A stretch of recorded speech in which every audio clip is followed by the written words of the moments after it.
পশ্চিমবঙ্গে নির্বাচন হবে আর রক্তপাত হবে না, এটা কি তৃণমূল কংগ্রেস চায়? আজকে পশ্চিমবাংলা শুধু নয়, ভারতবর্ষের বিভিন্ন রাজ্যে উপনির্বাচনের রেজাল্ট হয়েছে। আমার এখনো পর্যন্ত কোনো খবর পাইনি ওখানে কোনো ঘটনা ঘটেছে, কিন্তু দুর্ভাগ্য আমাদের পশ্চিমবাংলায় একটা উপনির্বাচনে একটি ফুটফুটে ক্লাস 4-এর 9-10 বছরের বাচ্চা মেয়েকে খুন হতে হলো। অভিযোগ কি? যে তৃণমূলের ছোড়া বোমের আঘাতে ওই বাচ্চা মেয়েটির মৃত্যু হয়েছে। হ্যাঁ, আমি আবারও বলছি, পশ্চিমবঙ্গে নির্বাচন হবে আর পিছড়েভাগের মুসলমান খুন হবে না, পশ্চিমবঙ্গের নির্বাচন তো অসম্পূর্ণ থাকবে। মুসলমানদের শিক্ষাতে ক্রমশ পিছিয়ে রাখার কারণ এটাই তো, মারামারি করবে, হানাহানি করবে, মরবে, মারবে, জেল খাটবে, ধ্বংস হবে। এই জন্যই মুসলমানকে রেখেছে, ভোটার হিসাবেই রেখেছে।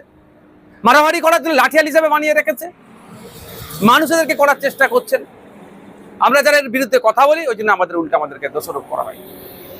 এই যে ঘটনা ঘটেছে, রাজ্য সরকারকে প্রকাশ্যে ক্ষমা চাওয়া দরকার। সাথে সাথে ওই যারা দুষ্কৃতী সমাজ বিরোধীদের দাপাদাপি যারা চলছে তাদেরকে ঘাড় ধরে জেলের মধ্যে রাখা দরকার।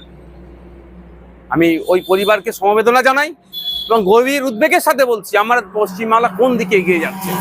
সামান্য একটা উপনির্বাচন, এখানেও যদি খুন হতে হয়, এখানেও যদি হিংসা হয়, তাহলে 2026-এর নির্বাচন কিভাবে হবে? ইলেকশন কমিশন অফ ইন্ডিয়া কি করছে? সম্পূর্ণরূপে পশ্চিমবাংলায় শান্তিপূর্ণ নির্বাচন করতে ব্যর্থ হয়েছে। আমি আশা করবো এর থেকে শিক্ষা নিয়ে আগামী দিনে 2026 নির্বাচন আসছে, শান্তিপূর্ণভাবে নির্বাচন করবে।